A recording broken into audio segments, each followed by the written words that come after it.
Hi అండి. నమస్తే. ఎలా ఉన్నారంతా? అందరికీ కార్తీక మాసపు శుభాకాంక్షలు. కార్తీక మాసం పూజలు బాగా చేస్తున్నారా అంతా?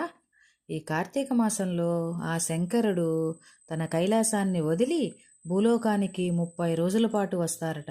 ఈ కైలాసాన్ని వదిలి భూలోకానికి 30 రోజులు రావడం అనేది చాలా పెద్ద విషయం కదూ! మరి అలాంటివి స్వామివారు వచ్చినప్పుడు మన మానవులం కొన్ని నియమాలు పాటించుకోవాలండి. ఆ నియమాల్లో చేయకూడని మొదటి పనేంటో తెలుసా? మాంసాహారం భుజించడం. దయచేసి మాంసాహారులు ఎవరైతే ఉంటారో వారు మాంసాన్ని నెల రోజులు కూడా భుజించకండి. జీవహింస పాపం అన్నమాట. ఈ ఒక్క నియమం పాటించండి. తినేవారు కూడా తినరండి, చాలా ఏరియాల్లో తినరు. తినేవారు కూడా మానేసి చాలా నిష్టగా ఉంటారన్నమాట. సంవత్సరంలో ఈ కార్తీక మాసం అనేది పెద్ద మాసం, చాలా పవిత్రమైనది. నవరాత్రుల తర్వాత పవిత్రమైనది ఏమిటయ్యా అంటే ఈ కార్తీక మాసమే. మనుషులు దయచేసి నాన్ వెజిటేరియన్స్ ఎవరైతే ఉంటారో వాళ్ళు స్కిప్ చేయండి. ఈ 30 డేస్ కూడా, ఇంకా 20 డేస్ ఉంది హార్డ్లీ. ఈ 20 డేస్ కూడా స్కిప్ చేయండి. స్కిప్ చేసి మనసుని శరీరాన్ని స్వామివారికి దగ్గరగా గడపండి. అంటే స్వామివారి ధ్యానంలో ఉండండి ఎక్కువ. స్నానం, ధ్యానం, దీపం, జపం ఈ 4 అనేది చాలా ఇంపార్టెంట్ అండి. కార్తీక మాసంలో స్వామివారికి దగ్గరగా మెలగండి. తినేవారు కూడా ఎవరు తినరన్నమాట, నాన్ వెజిటేరియన్స్. ఇప్పుడు ఫంక్షన్స్లో కూడా పెట్టేస్తున్నారండి. పూర్వం పెట్టేవారు కాదు. కార్తీక మాసం వచ్చిందంటే తినేవాళ్ళు కూడా తినేవారు కాదు. ఇప్పుడు వెజ్ కామా నాన్ వెజ్ పెట్టేసేస్తున్నారు అన్ని చోట్ల కూడాను. తినేవారు తింటారులే అని. అసలు నువ్వు పెట్టకుండా ఉంటే ఎవరు తినరు కదా, మళ్ళీ పర్టికులర్గా పెడుతున్నారు. మాసానికి ఉండే విలువ ఇవ్వండి అమ్మా. కార్తీక మాసానికి ఇచ్చే విలువ అనేది ఇవ్వండి. కొన్ని చూస్తుంటే కలియుగం కదబ్బా, అందుకే ఇట్లాగ అవుతుందేమో అనిపిస్తుంది. స్వామివారికి సేవలో ఉండండి, దగ్గరగా గడపండి. ఇష్టం ఉన్నవారు పాటించండి, ఇష్టం లేని వారు దయచేసి స్కిప్ చేసేసేయండి ఈ వీడియోని.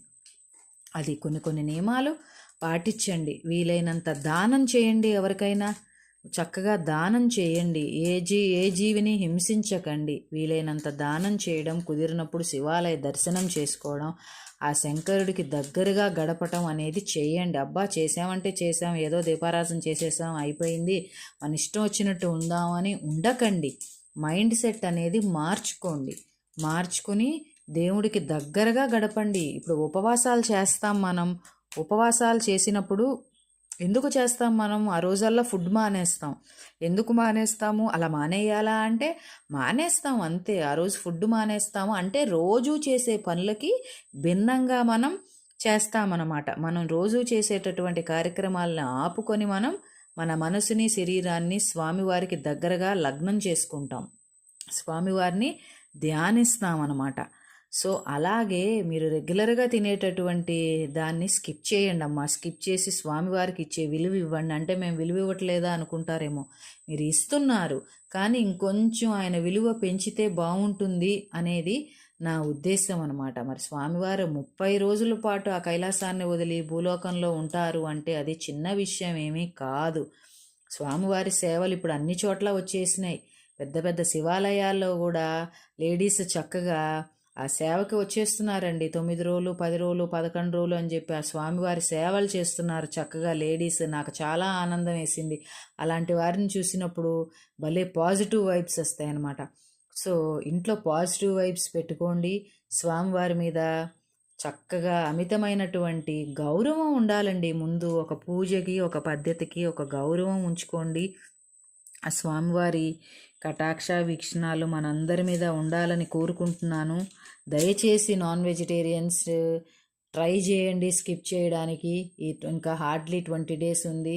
ఈ 20 డేస్ కూడా స్కిప్ చేయండి. చాలా నియమాలు ఉంటాయండి కార్తీక మాసంలో. 1, 2 అని కాదు, కొన్ని వేల నియమాలు ఉంటాయి. కొంతమంది అయితే కొన్ని తిథుల్లో జుట్టు దువ్వెన్న పెట్టి దువ్వుకోరు, అలాగే పెట్టేసుకుంటారు. ఈ కార్తీక మాసంలో తలంటు చేసిన తర్వాత ఒక తిథి ఉంటుందన్నమాట. ఆ తిథి రోజు తలకి దువ్వెన్న పెట్టరు.